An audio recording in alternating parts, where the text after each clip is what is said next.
안녕하세요. 원일이 TV 시작하겠습니다. 이수희 변호사 대담 시간 들어왔습니다. 이 변호사님 어서 오세요. 예, 안녕하십니까. 네, 아이고 비가 많이 오는데 비를 뚫고 여기 왔습니다. 갑자기 쏟아졌는데요. 예. 우리 여기가 지금 합정역 근처인데 네. 청춘들은 또 그 비를 그냥 맞고 걷더라고요. 네. 젊다는 건 언제나 부러운 겁니다. 예. 네, 하여튼 나와주셔서 고맙습니다. 예, 감사합니다. 고맙습니다. 부족한 대로 그래도 예. 열심히 하겠습니다. 제가 이 변호사님 오늘 특별히 모시고 좀 여쭤보고 싶은 게 윤미향 의원이 지난주에 이제 석 달 만에 첫 소환이 됐잖아요. 예. 어쩌면 이렇게 기사가 안 나와요? 그 관심이 없어진 거는 아니고 어쩌면 저는 국민들의 여론은 이미 결정이 났다고 봐요. 윤미향 의원이라고 붙여야죠. 윤미향 의원에 대해서는 위선과 그리고 위안부 피해자 할머니들을 전면에 내세워서 모금을 받고 그 뒤로는 그 할머니들은 나몰라라 하고 예. 본인들의 뭐 좌파 단체에다가 지원을 한다든가 뭐 본인들의 간접적인 비용들로 다 쓴다든가 뭐 그런 것들에 대해서 상당히 분노했고 그런 일이 벌어졌다. 그러니까 그거는 법적으로 보면은 횡령, 업무상 횡령이나 업무상 배임과 같은 그런 일들이 이뤄졌다라고 이미 저는 판단을 내린 것 같아요. 국민 여론은 이제 판단이 내렸었는데 중요한 건 이제 법적인 판단인 거죠. 그렇죠. 이게 구체적으로 어떤 실정법을 어떻게 위반해서 어떤 처벌이 될 건가에 대해서 궁금했는데 이게 시간이 석 달이 지나고요. 예. 신문 방송 제가 이렇게 쭉 봐도 아니 첫 소환 조사 이루어졌다라는 거 말고 뒤에 보면은 전부 다 그냥 옛날 기사들 짜집기야. 그 얘기는 뭐냐면 검찰에서 밝힌 게 없다는 얘기예요. 나오는 새로운 팩트가 없어. 이게 이제 피의사실 공표 뭐 이런 거를 이제 엄하게 그 통제를 하겠다고 검찰에서 이미 조국 장관 때부터 그렇게 얘기를 했잖아요. 그래서 지금 그 법조 출입하는 기자, 원 기자님도 들어보셨겠지만 잘 안 만나려고 그런다는 거 아니에요? 취재원들이. 그러니까 지금 조사를 받아서 어떤 내용을 물어봤고 어떻게 진술했는지 그런 내용이 지금 나오기가 쉽지 않은 상황인 것 같아요. 그러니까 이 뭐가 조사가 됐고 어떻게 대답을 했고 이런 게 이 전혀 발표를 안 하고 흘러나오는 게 없으니까 새로운 기사 쓸 게 없는 거예요, 기자들이. 예, 심지어는 지금 소환한다는 것 자체도 몰랐던 거잖아요. 그렇죠. 그냥 갑자기 소환했다라고 사후에 발표한 거예요. 예. 근데요, 그거 한번 여쭤볼게요. 차 타고 지하 주차장으로 가서 엘리베이터 타고 검사실로 직행했대요? 그 지금 뭐 조국 장관도 그랬고 뭐 첫 수혜자가 정경심 교수였죠. 예, 다 그렇죠. 그거 법을 바꾼 거예요? 어떻게 한 거예요? 아니요, 그 검찰 사무규칙에서 소환 조사할 때 뭐 어떻게 해라라고 내부 규정이 있는데 그걸 새롭게 이제 고친 거죠. 조국 장관 때. 그래서 뭐 비공개 소환이 원칙이 된 거예요. 예. 그런데 일반인들은 공개나 비공개가 사실 뭐 큰 차이는 없죠. 알아보는 사람이 없으니까. 뭐 기자가 일반인을 일반인들이 검찰 소환 조사 받으러 오는데 기자들이 거기 왜 가겠어요? 그러니까 그죠? 그런 분들한테는 공개나 비공개가 의미가 없지만 이제 유명인들 공인들한테는 공개 비공개가 상당히 중요하죠. 의미를 가진 게. 그래서 그 전에 뭐 검찰에 가서 그 포토라인에 서면서 이미 유죄 판결을 받은 것 같은 낙인이 찍힌다. 이런 문제 제기는 있었어요. 그런 나중에 무죄 받은 거는 나오지도 않고 보도도 안 되고 검찰청 소환되는 모습만 나와서 실제 나는 무죄를 받았음에도 불구하고 사람들한테 각인돼 있는 거는 돈 받은 사람, 뭐 뇌물범으로 잡혀있다든가 그런 문제는 있었지만 저는 공인이면 유명인이면 그 유명세에 맞춘 공인의 그 지위에 맞는 또 그 무거운 그 책임이 있어야죠. 그렇다 그러면 저는 그런 경우면은 무죄 추정의 원칙과 더불어서 공개 소환해서 본인 뭐 짧게 본인 입장 밝히고 그 들어가면 되죠. 그럼 보통 하는 얘기 있잖아요. 성실하게 수사에 임하겠습니다. 이 생각은 들더라고요. 변호사시니까 저 조사받는 그 의뢰인들하고 검찰청 많이 가실 거 아니에요. 그러면 정문으로 가가지고 우리 다 이거 방문증 쓰고 다 사유 쓰고 그다음에 방문증 받고 여기다 패찰 받고 들어가죠. 그렇죠. 그게 그 뭐 검찰 한 번도 안 가보신 분들이 더 많으실 테니까 가면은 그 현관에 이미 검사실에서 얘기를 해줘요. 뭐 언제 거기 가서 오세요. 다 쓰고 가는 거예요. 그리고 방문증 여기다 달고 들어가는 거예요. 아니 그리고 또 올라가면 검사실들에 그 도어가 스크린 도어가 다 돼 있고 거기에 그 이 태그를 해야만 그 출입증 맞아요. 태그를 해야만 들락날락 할 수 있기 때문에요. 일반인의 경우엔 그런 절차를 다 거쳐야 되는데 그럼 일반인도 나 그런 거 하기 싫으니까 나 지하 주차장에 차 대고 그냥 엘리베이터 타고 올라갈래요? 그럼 올라갈 수 있나? 그게 원칙은 검사 내부자들이 올라갈 수 있는 네. 내부 인사들이 올라갈 수 있는 엘리베이터를 지금 탄다는 거거든요. 그러니까요. 그 형평의 문제는 좀 남아 있다 이거예요. 그죠? 예. 그다음에 이 언론과 국민 입장에서 보면 국민의 알 권리라는 개념은 헌법 사항 아니에요? 그렇죠. 헌법 그러면 권리죠. 검찰 사무 규칙을 바꾸면은 국민의 알 권리는 이렇게 철저히 무시돼도 되는 헌법 가치보다 위에 있나? 그런데 그 소환되는 그 사람의 개인의 인권도 헌법상의 권리인 거죠. 그래서 이 기본권이 서로 충돌하는 건데 거기에 대해서 지금 조국 장관의 경우에는 국민의 알 권리보다는 그 피의자의 인권에 더 네. 무게를 준 거예요. 그런데 제가 팁 하나 드릴게요. 이수희 변호사님 앞으로 이제 의뢰인들 데리고 검찰청 들어가실 때 미리 전화하세요. 우리는 지하 주차장에 차 대고 그 직행 엘리베이터 타고 올라가겠다고. 그 짓을 할 수가 없는 게요. 네. 제가 죄 지은 것도 아니지만 소환돼서 이렇게 조사받을 때는 정말 을도 아니고 그 가불병정 어디까지 내려가야 돼요. 슈퍼 울트라 의지 예, 조사를 그때. 받으러 가는 입장에서는 어디 감히 전화를 해서 그쵸. 어디 우리는 현관으로 안 들어가고 그 절차 생략하고 지하 주차장에 차 대고서는 타고 올라갈 땐 그래 하세요 이렇게 통보를 해요. 그렇죠. 이거는 검찰에서 배려를 해준 거죠. 윤미향 네, 의원한테. 그렇죠. 하여튼 이 변호사님은 저 감히 우리는 엘리베이터 타고 올라가겠다 소리를 못 하시겠다. 절대 할 수 없죠. 그렇구나. 예. 아니 그건 그 압수수색 할 때도 마찬가지예요. 변호사 올 때까지 기다려달라고 그 조국 장관이 뭐 빨리 끝내달라고 전화했다고요? 예. 와 이거 뭐 다른 피의자들은 절대 할 수 없는. 감히 어디 압수수색 나온 검사한테 전화를 해서 빨리 끝내라 그래. 그렇죠. 그죠? 자, 근데 뭐 중요한 거는 뭐 석 달 만에 됐네, 비공개했네, 이건 뭐 여기까지만 하고 도대체 뭘 조사했고 어떻게 조사했는지 정말 궁금해요. 15시간 밤샘 조사를 했다는데 밤샘 조사는 본인 동의했다는 얘기죠? 그 야간 조사를 할 땐 본인 동의를 받아야 돼요. 그런데 지금 15시간에서 그 열람한 거, 열람이라는 게 봤다는 거예요. 자기가 진술한 내용이 제대로 적혀 있나. 그거 읽어보는 데만도 뭐 4시간 걸렸다며. 4시간이 걸리는 거죠. 밥 먹는 시간도 빼요?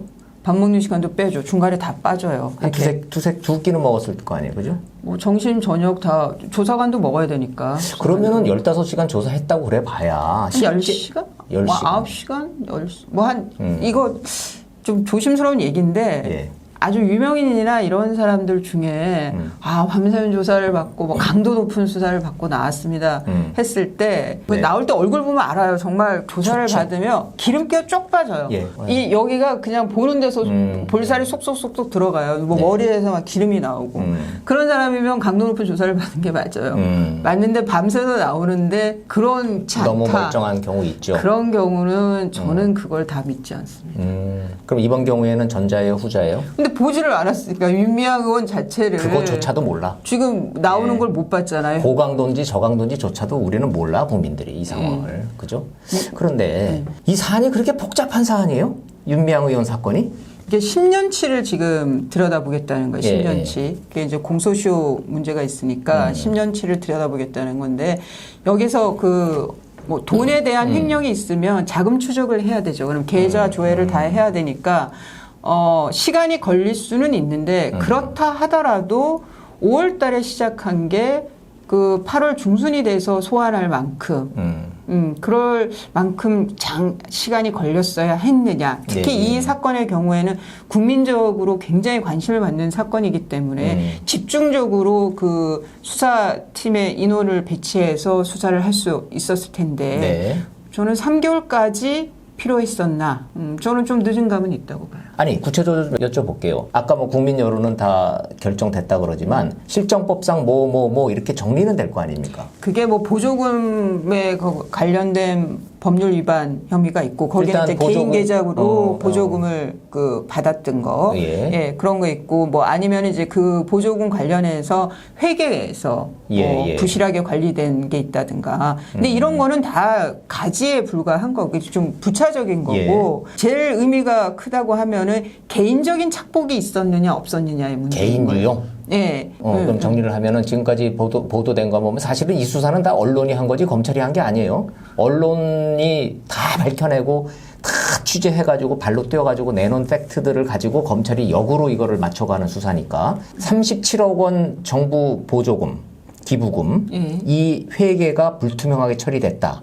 이거는 본인도 인정했으니까 여기서부터 시작을 해보자고요.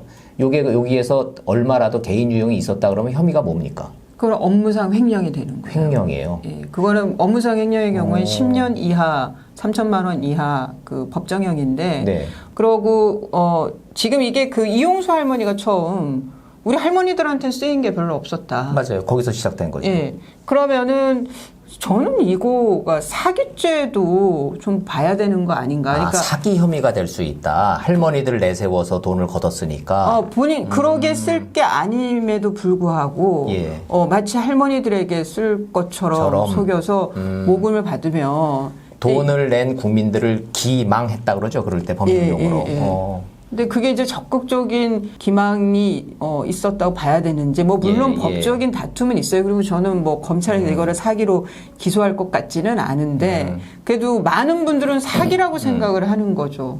할머니들한테 쓸 줄 알고 내가 낸 거지. 이용수 할머니는 30년 속았다 그랬으니까 속았다는 얘기가 사기당했다는 얘기잖아요. 예. 그래서, 그렇구나.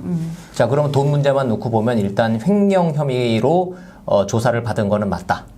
정황은 정말 좀 이상하죠. 이상하죠. 그러니까 혹시 이 모금했던 거에서 그런 거에 집 문제하고 딸 유학비에 쓰인 거 아니냐라는 의혹인데 이거는 그 돈이 뭐 현금이 빠져나가고 그 현금에서 바로바로 연결이 되지 않는 한은 입증하기가 쉽지가 않은 거예요. 그건 수사 기법상 변호사로 봤을 때는 언론에서 의혹은 많이 제기됐지만 요 돈이 요 돈으로 빠지고 요 돈이 요 돈으로 착복하고 이거를 입증해내기는 쉽지 않을 거다. 그러니까 개인 착복이 있었다고 한다면 그런데 이제 검찰은 법정에 가서 법원에 가서 유죄를 받아내야 돼요. 근데 형사법의 유죄라는 거는 합리적 의심이 없을 정도로 아주 엄격한 그 입증을 해야 되는 거거든요. 그렇다 그러면은 정황은 이상한데 그래서 맨날 하는 얘기 심증은 있는데 물증은 없다. 그러면은 그거는 기소를 못 하는 거예요. 그래요? 그럼 변호사로서 보셨을 때 지금 언론에서 제기했던 수많은 앞뒤가 안 맞고 아기가 안 맞으니까 합리적으로 상식선에서 설명이 안 되는 건 맞는데 이게 범죄다라는 그 책임은 검찰한테 있습니까? 아니면 본인이 이게 나는 착복한 게 없다라는 걸 입증하는 겁니까?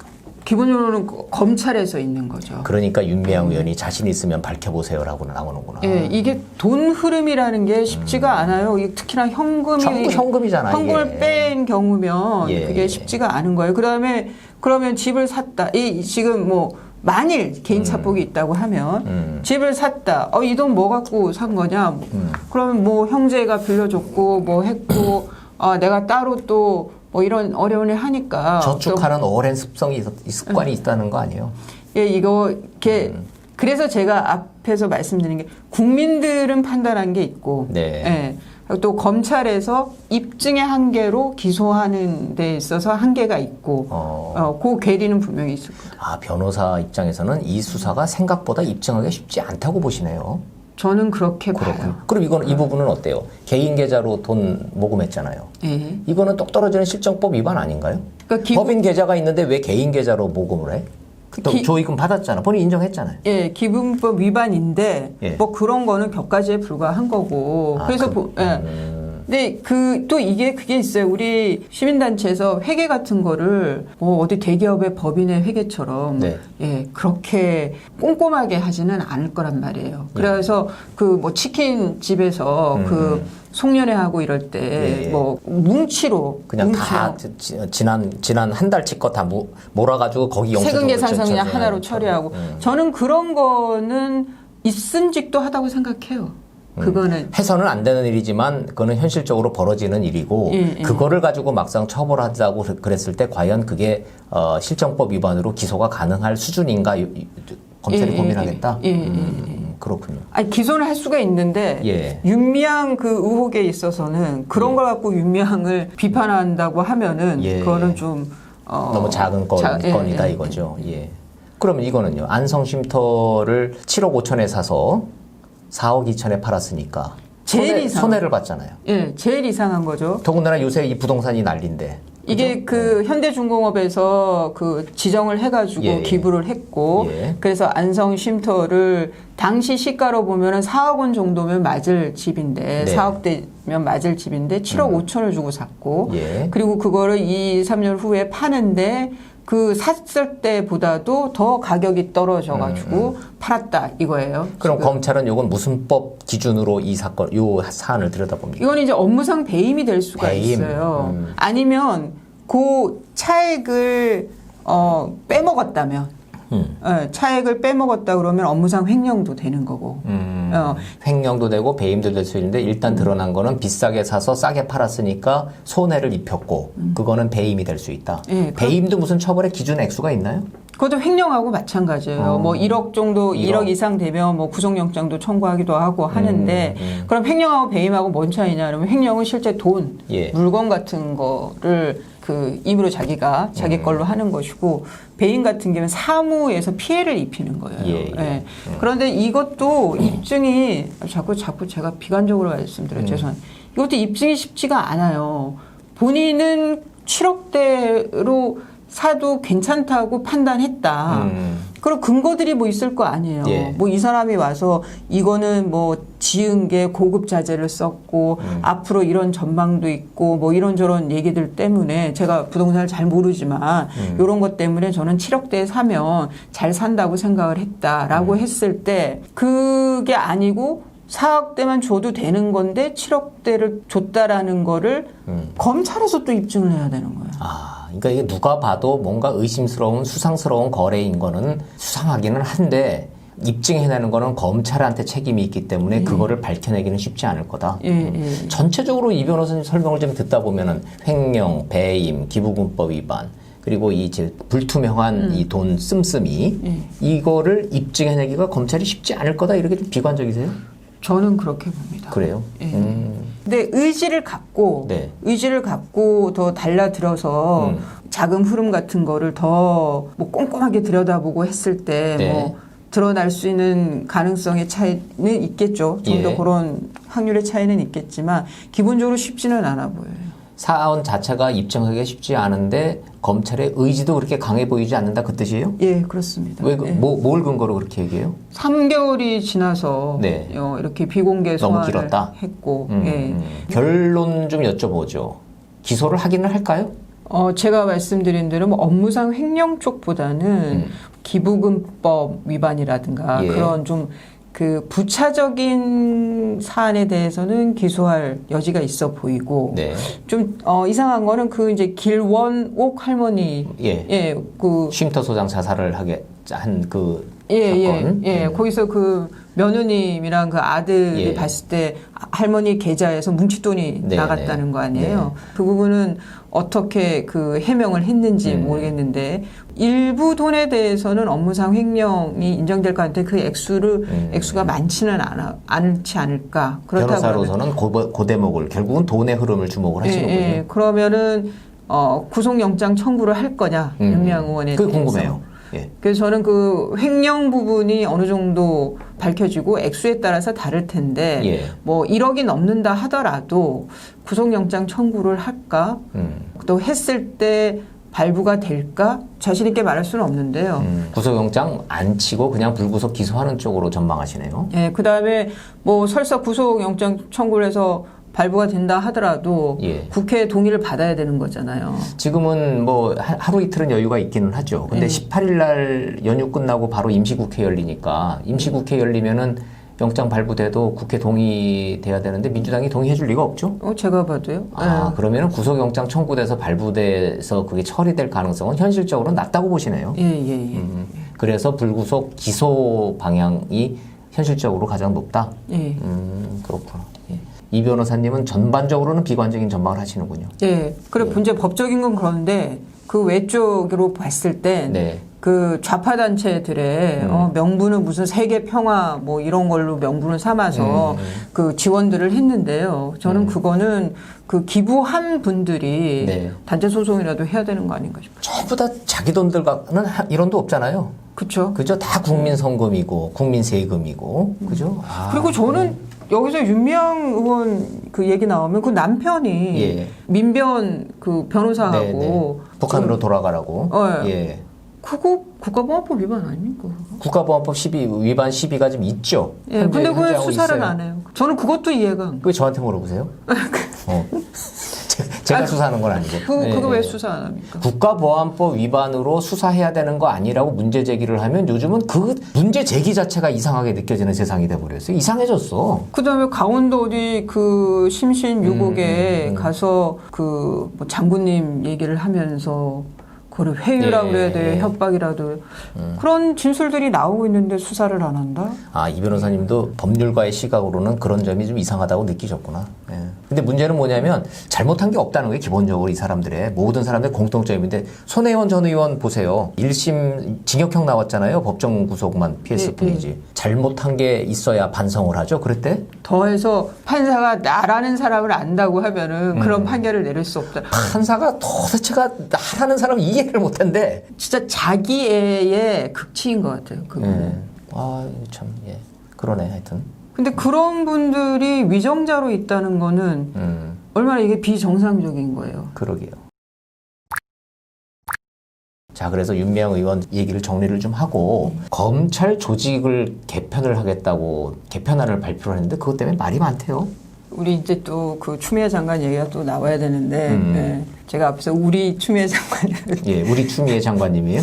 제일 먼저 문재인 정권의 성공을 위해서는 제일 정리돼야 되는 그 사람으로 1위에 뽑혔다며요. 1위? 예. 예. 지금 이제 검경 수사권 조정은 법으로 그 패스트트랙으로 통과가 돼서 네. 그 의결이 됐죠. 그래서 검경 수사권 조정이 됐기 때문에 거기에 맞춘 직제 개편이 돼야 되는 거는 맞아요. 검찰이. 그래서 지난 1월 달에는 서울중앙지검의 부처 4개를 4개 부를 통폐합을 하기도 하고 뭐 이런 이제 직제 개편이 1차가 있었죠. 네. 이번에 8월 달에 2차 직제 개편이 있은 거예요.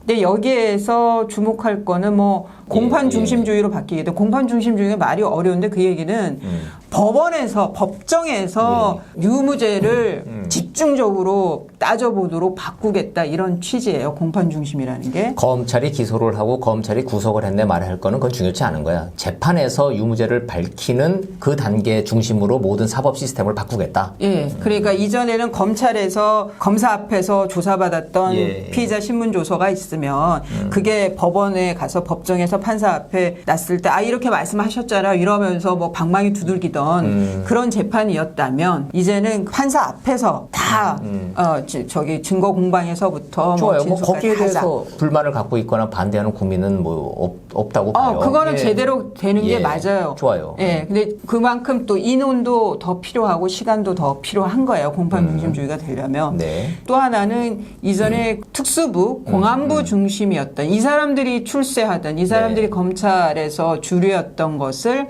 형사부나 공판부에서 고생했던 검사들을 약진시키겠다. 네.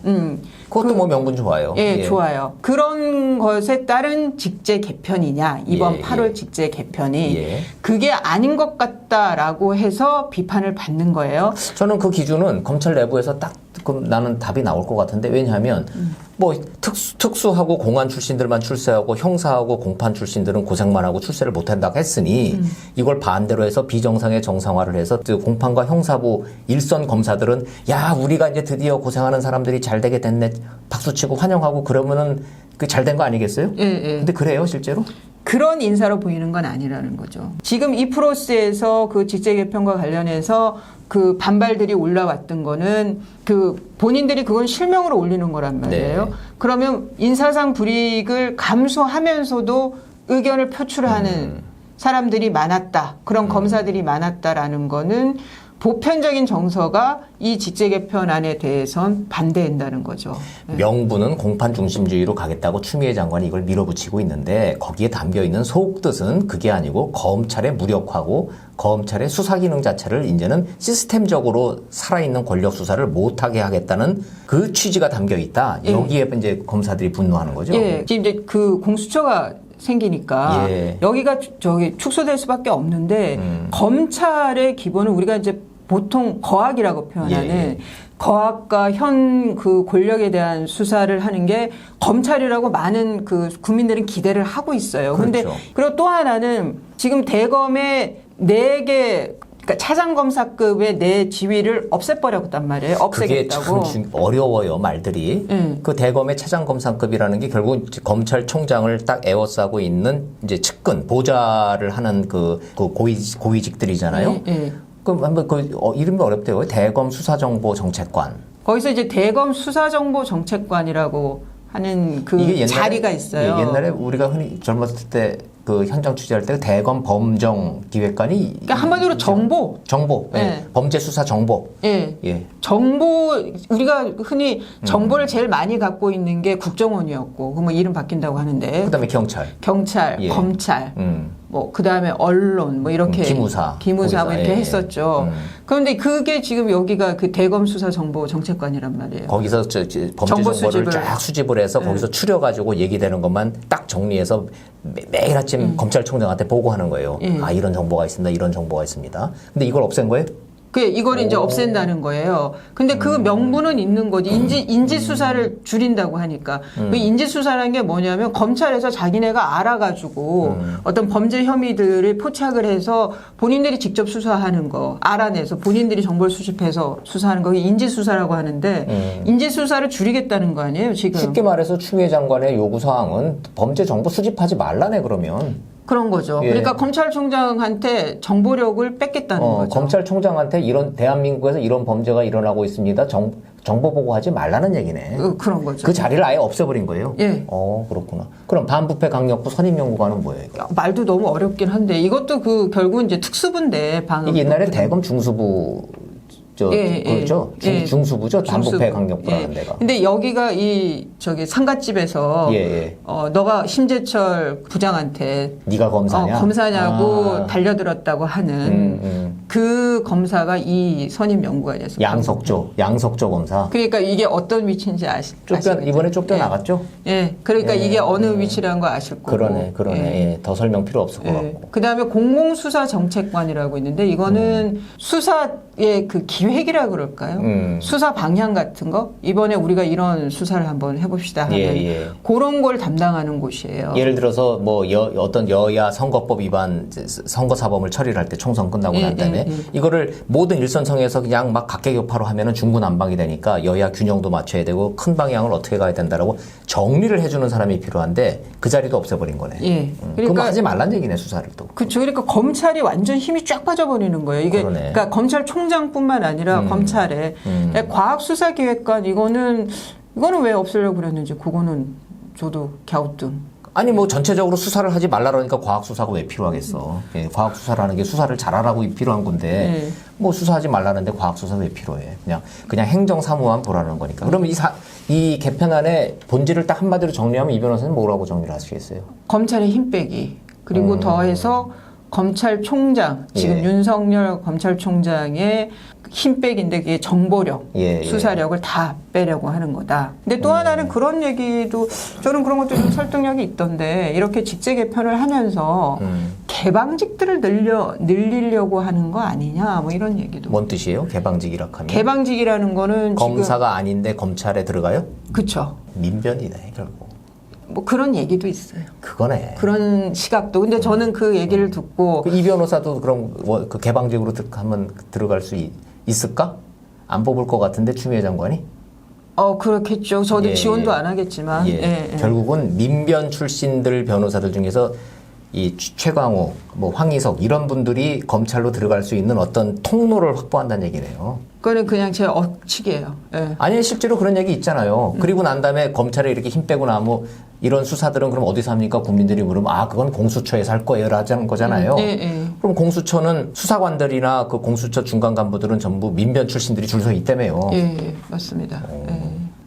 그러니까 이제 공수처가 뜨게 되면 민변 출신 변호사들이 공수처 수사관이나 공수처 중간 간부로 들어가는 개방직으로 들어가면 거기가 이제 실질적인 권력 수사는 거기서 입맛에 맞게끔 다 할 수 있는 시스템이 구축이 되는 거예요. 윤석열 총장 하나 고립하게 시키겠다는 게 아니라 검찰 시스템, 대한민국의 사법 시스템 전체를 확 없는 거니까 그런 큰 그림 하에서 이런 게 벌어지고 있다. 그러면 이게 그 검찰도 힘 빠지고 사법부 법관들도 저렇게 휴적거려 놓고 예, 예. 그러면은 그 세지는 거는 오로지 청와대잖아요. 예. 예.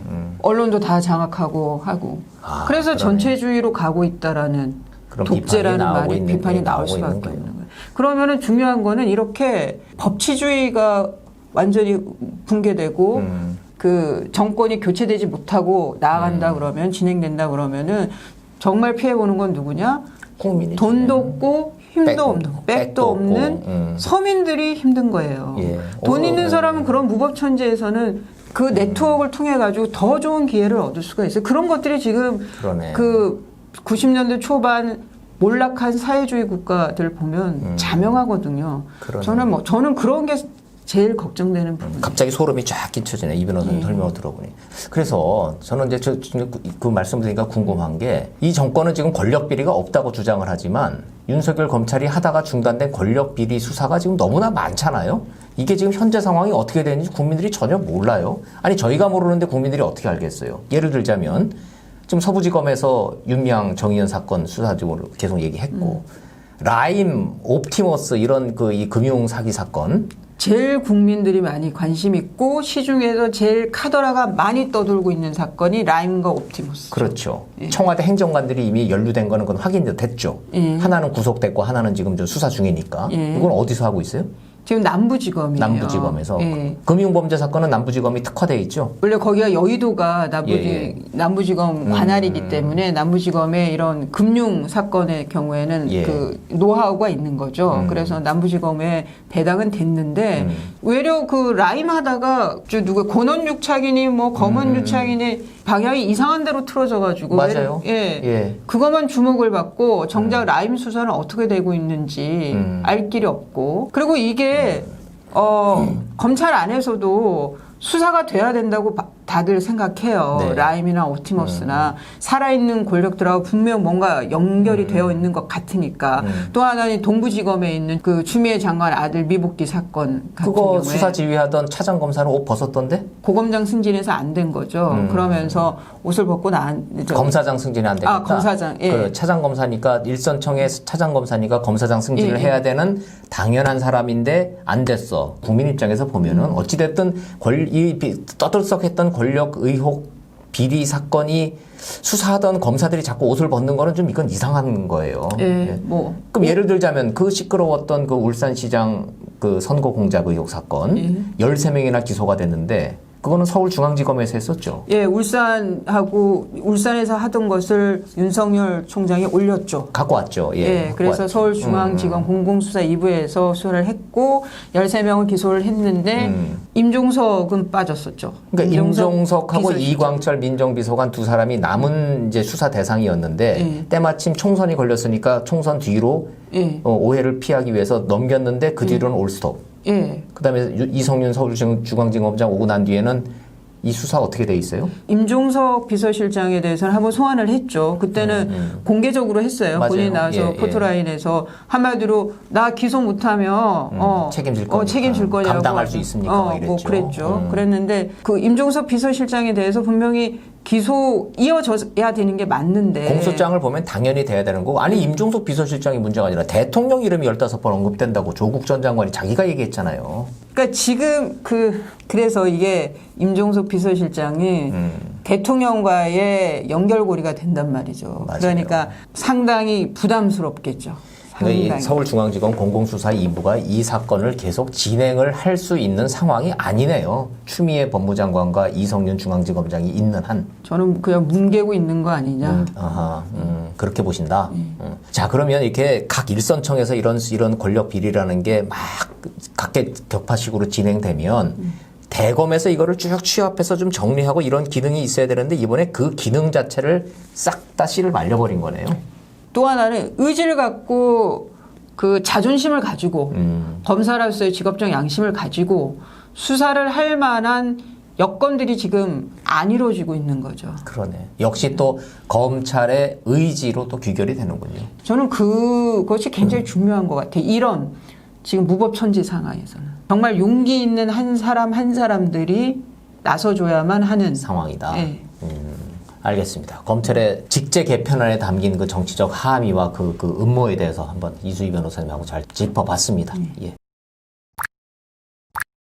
조국 전 장관 재판이 진행 중인데 여러 갈래가 있는데 뭐 입시 부정도 있고 뭐 그거 좀 다 빼고 유재수 감찰 비리 사건은 이건 권력 비리 수사의 일환으로 진행이 되고 있으니까 이건 재판 중이니까 검찰 수사를 넘어선 거죠. 요거 좀 의미 있는 증언들이 나와서 그거 좀 여쭤볼게요. 자, 여기에서 갑자기 왜 기재부 1차관이 등장을 해요? 지금은 1차관인데 예, 그 당시에는 금융위 부위원장이었어요. 예. 그래서 백원우 전화를 받은 사람이에요. 민정비서관으로부터 전화를 받은 사람이에요. 예, 그래서 예. 백원우 민정비서관으로부터 유재수와 관련해서 어떤 내용의 전화를 받았느냐를 증언하기 위해서 법정에 나온 거예요. 법적으로 그 내용이 핵심 쟁점이 되는 건가요? 그렇죠. 왜냐하면 지금 그 조국 장관은 사표를 받는 선에서 감찰을 끝낸 거다라는 거예요. 그게 정상이었다라는 거 주장이죠? 예. 그래서 금융위에서 사표를 안 받은 거다. 우리 감찰은 할 거 다 했다. 우리는 다 할 거 다 했다. 우린 기관 통보했다. 나는. 그러니까 감찰 중단이 아니고 감찰 종료다는 거고. 사표를 받든 말든은 금융위에서 알아서 할 일이다. 예. 근데 지금 금융위에 관해서 최종국 금융위원장 당시 위원장하고 이 부위원장하고 나온 증언에서는 법정에 나와서 증인으로 출석한 거죠? 예. 법정에 나와 증인으로서 이제 백원우 그 민정비서관이 검찰에서 진술한 내용 거기에 대해서 맞느냐 확인을 하니까 지금 그 김용범 당시 부위원장 말은 그냥 그 사소한 잘못이 문제가 있다. 좀 있다. 사소한 문제가 있다. 뭐 그렇게 얘기를 했다는 거예요. 그러면서 인사할 때 좀 참작해라 수준으로 얘기를 했지 사표 얘기는 나온 게 없다. 그래요. 그러니까, 그런데 사표를 낸 거는 그 후에 민주당의 수석 전문위원으로 가야 되니까 그래서 사표를 낸 거지.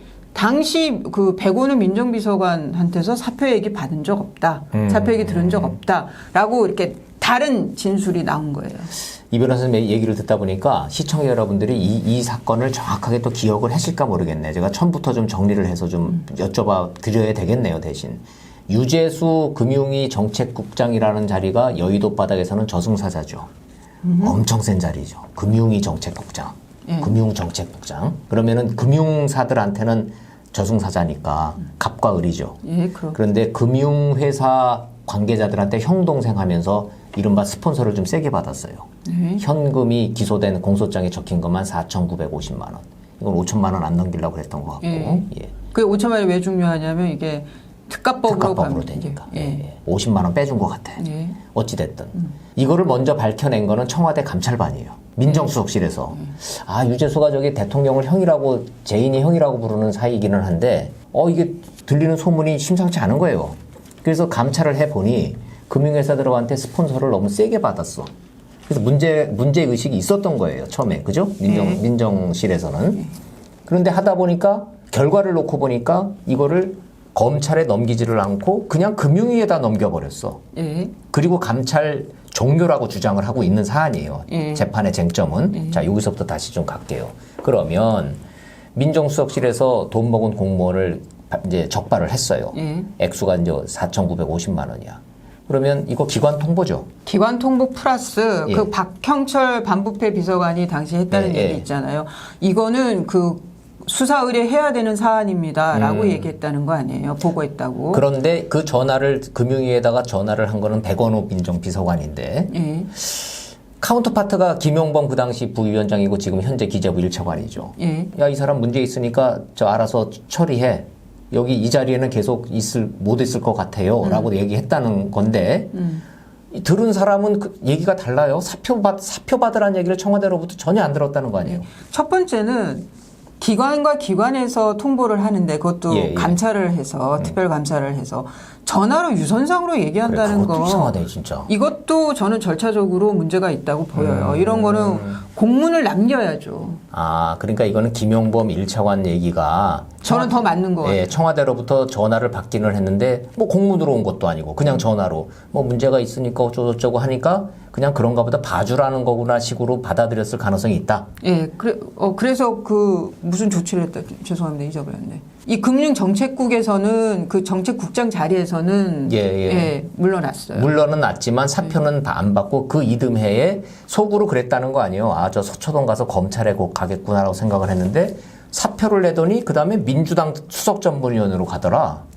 그 사이에 또 미국 가 있었고. 예, 미국 갔다 오고. 그리고 거기를 거쳐가지고 부산시 경제부시장으로 영전을 하더라. 그 이상하다는 거죠. 그러니까 수석 전문위원, 그 당의 수석 전문위원으로 가려면 공무원 신분이면 안 돼요. 맞아요. 그러니까 사표를 내야 돼요. 예. 그래서 사표를 내고 한 1, 2년 있다가 그 수석 전문위원 자리 끝나고 나면은 외려 더 영전해가지고 다시 자기 친정집으로 돌아오는 거예요. 뭐 금융이라 그러면 금융위에 네. 더 승진해가지고 오고. 그러니까 이 수석 전문위원 자리가 한직도 아니고. 아, 요직이죠. 예, 그리고 더 황당한 거는 명예퇴직금까지 받았다는 거 아니에요? 이런 뇌물범이. 그러면 결론적으로 보면 금융위원회 최종구 위원장과 금융위 그 김용범 부위원장의 법정 증언을 종합을 해보면 유재수가 사표를 낸 행위는 청와대 감찰하고는 관계가 전혀 없다는 얘기네. 시간상으로도 그렇고요. 그러네. 대통령을 사석에서는 형이라고 부를 정도로 친분이 깊었다라는 게 지금 문제가 되고 있는 거고. 아무리 친분이 깊어도 그렇게 부를 수 있는 사람이 몇이나 되겠어요. 그렇죠. 그건 그래요. 예. 그래서 이 감찰 중단이냐 종료냐 불법이냐 아니냐 직권남용이냐 아니냐를 따질 때 이 김용범 차관의 이 증언은 조국 전 장관에게는 민정수석에게는 불리한 증언이네요. 불리한 증언을 한 거예요. 그러니까 중단이냐 종료냐 말장난 같지만 말 가지고 노는 것 같지만은 법적으로는 의미가 큰 거죠. 예. 그 할 만큼 감찰할 만큼 다 해서 사표 받으십시오 하고는 끝냈다면 종료가 맞죠. 종료가 맞는 거고 이게 말장난이 아닌 거예요 법적으로. 그러면은 조국 측 얘기가 맞는 거고 반대로 뭐 사소한 문제가 있는데 좀 참작해 보세요. 인사할 때 참작해 보십시오. 그것도 공문도 아니고 전화로 하고 그리고 감찰이 그 상태로 그냥 흐지부지가 돼버렸다. 그러면 그거는 중단인 거죠. 이런 그 사안의 경우면은 거기다가 더해서 지금 유재수 딸의 그 유학비라든가 그런 걸 어떻게 마련한 거냐고 하니까 내가 자료를 구해갖고 준비해갖고 오겠다 그러고는 그다음부터 출석을 안 했다는 거 아니에요. 그 감찰. 아예 이렇게 핸드폰 끄고 사라져버렸죠. 그렇다 그러면 그거는 제대로 끝난 것도 아니에요. 감찰 조사 자체가 끝난 게 아니에요. 근데 거기에 대해서 조국 전 장관은 뭐라고 얘기를 하냐면 우리는 강제 수사권이 없는 거다. 감찰은. 그렇다 그러면 거기서까지 나온 자료를 가지고 이게 뇌물을 여지가 높다 그러면 검찰에다 수사 의뢰를 해야 되는 거죠. 그렇죠. 그런데 그거를 안 하고 흐지부지 됐고 사표를 받는 건지 안 받는지 그냥 구두로만 통보해 놓고 그 감찰을 정상적으로 종료했다라고 주장하는 거는 이건 직권남용이다. 법적으로는 이게 지금 쟁점이 되고 있거든요. 그렇죠. 그거 어떻게 될 것 같아요, 이 대목? 저는 이거는 직권남용으로 유죄로 갈 가능성이 저는 더 높다고 보입니다. 이거는 조국 전 민정수석에게 굉장히 불리한 쪽으로 재판이 진행되고 있다고 보시는 거예요? 그런데 이제 조국 전 장관 측은 아마 그렇게 얘기할 거예요. 이게 최종구 당시 금융위원장 그다음에 이 김용범 그 부위원장의 증언은 본인들도 지금 그 직권남용에 걸려 있단 말이에요. 이 유재수 그 인사 관련해서. 그러니까 자기네들의 그 피고 사실을 벗어나기 위해서 지금 우리한테 책임을 저 민정수석실로 책임을 떠넘기려고 하는 것이다. 그러니까 믿을 수 없습니다라고 아마 탄핵을 할 텐데 재판부의 판사가 판단할 문제지만 저는 당시에 이제 상황들 그다음에 무엇보다 박형철 반부패 비서관이라든가 이런 사람들의 증언은 상당히 신빙성이 높다고 봐야 되죠. 이 변호사님 법률 전문가니까 판사 입장에서 딱 봤을 때 누구 얘기를 가장 귀담아 들을 것 같아요? 이 상황에서는? 그 민정수석실 안에 있었던 사람의 진술인데 그 진술이 조국 그 전 당시 수석에게 불리한 증언을 한다라면 그 증언이 신빙성이 높다고 봐야 돼요. 박형철이네. 저는 그러네요. 박형철 전 비서관의 얘기. 이거는 반드시 검찰에 수사를 의뢰했어야 될 만한 사이즈의 심각한 문제였는데 조국 전 민정수석이 누군가의 전화를 받더니 고민을 많이 하다가 그냥 없었던 일로 하자라고 덮도록 했다. 이 증언. 이게 이제 핵심적인 거네. 그러면 이게 그 직권남용으로 조국 전 민정수석 시절에 벌어진 이 얘기는 재판은 직권남용으로 갈 가능성이 예, 저는 그렇다고 보고 공소장 내용들을 보면 아주 집요하게 그 민정수석에게 그 뭐랄까 청탁을 하죠. 네네. 예, 뭐 우리 사람인데 뭐 참여정부 때 사람인데 예. 뭐 아주 이 정권의 측근이라고 하는 사람들이 이름들이 줄줄이 다 나오니까. 다 나왔어요. 천경득, 윤건영, 예, 뭐. 권력 실세들이 하도 얼마나 너무 많이 전화를 받아서 처음에는 조국 민정수석도 이건 나쁜 사람이니까 처벌해야 된다 그랬다가 생각이 바뀌게 된 게 워낙 친문 쪽에서 압력이 많이 들어오니까 그렇게 됐다는 거 아니에요.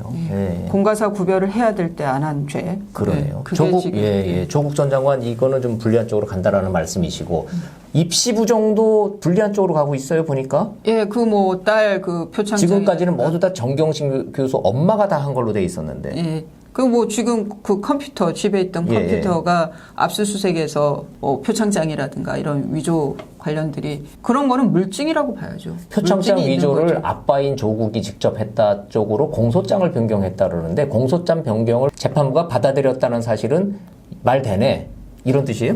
그게 이것도 어려운 얘기인데 그게 기본적 사실 동일성이라고 그러는데 어려운 얘기를 좀 쉽게 해봐요. 좀 그러니까 그것 때문에 먹고 사는 거예요. 전문가들이. 근데 그 다시 뭐라고요? 애초에 기본적 사실 동일성. 그러니까 기본적인 사실이 동일한 범위 내에서는 네. 공소장을 변경할 수가 있어요. 그러니까 내가 절도죄로 기소가 됐는데 갑자기 저를 사기죄로 공소장이 변경이 되면 저는 예상 못한 그렇지, 피해, 그건 안 방어권에 되지. 그건 안 굉장한 되지. 피해를 안 되잖아요. 예, 그런 경우는 안 되지만 이 조국 같은 경우에는 공범이었는데 누가 그 위조를 했느냐.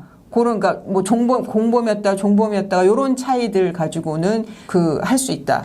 입시 비리라고 하는 기본적 사실의 틀은 변함이 없으니 그 큰 틀 내에서 이걸 엄마가 혼자 했냐 아니다 이건 아빠도 했다라고 쪽으로 그런 자질구레한 사안이 바뀐 거는 공소장 변경을 재판부가 받아들이는 거네요. 예. 그런데 조국 전 장관 입장에서 생각해 보면 이 공소장이 받아들였다는 거는 범죄 사실 하나가 추가된 거잖아요. 지금까지는 애 입시 문제는 엄마가 다 알아서 했다 그랬는데 그런데 너무 지난번에 그 출석해가지고 검찰을 상대로 해서 뭐 아니 그쪽에 계신 분들의 공통 키워드라니까요. 내가 잘못한 게 있어야 반성을 하지요. 그래서 심리학적인 접근이 분석이 필요한 사람들이니까. 그러니까 심리학적인 분석은 그분들이 하는 거고 우리는 이제 법적으로 상식적으로 이걸 따져보는 거니까 재판이 그렇게 진행되고 있군요. 예. 알겠습니다. 그래서 이수희 변호사와 함께 윤미향 의원 소환 조사 깜깜이 수사로 되고 있는 것 좀 짚어봤고 조국 전 장관 재판 과정도 좀 짚어봤고 추미애 장관이 밀어붙이고 있는 검찰 직제 개편안까지 쭉 훑어봤는데 예. 그리고 그때 왜 지난번에 일요일 날 말씀하신 대로 지금 정권에 있는 사람들은 과거 그 80년대식 사고로 검찰을 보는 것 같아요. 그래서 그 검찰이라는 조직 자체를 어떻게든 힘을 빼야 된다. 그러면 도대체 거악척결을 공수처가 그걸 다 해낼 수 있다고 정말 그렇게 믿는 건지 진짜 이렇게 갔을 때 제가 앞서 말씀드린 대로 그런 전체주의적인 그런 나라로 가는 것이 아닌지. 예, 그래요. 그게 참 국민들의 피해로 갈 거예요, 결국은. 그렇게 가면. 우리 편은 거악이 아닌 거고 상대편이 거악이 될 테니까. 그런 이중잣대를 가지고 모든 사안을 처리를 한다 그러면 그 권력형 비리의 최종 피해자가 누구겠어요? 결국 국민이겠죠. 그런데 민심이 바뀌고 있어요. 굉장히 빠른 속도로. 자, 이거 좀 재판과 이 검찰 수사에 대한 좀 복잡하고 좀 어려운 얘기를 좀 해봤는데 이수희 변호사님 덕분에 그래도 시청자 여러분들이 많이 이해되셨을 거라고 생각합니다. 그랬으면 좋겠습니다. 예, 자주 나오셔서 이렇게 복잡한 법률적인 내용을 우리가 좀 하나하나 왜냐하면 이거 설명을 안 해드리면 국민들의 관심이 멀어질까봐 제가 걱정이 돼서 그래요. 예. 앞으로도 잘 좀 도와주시기 바랍니다. 예, 고맙습니다. 고맙습니다. 원일이 TV 마치겠습니다. 감사합니다.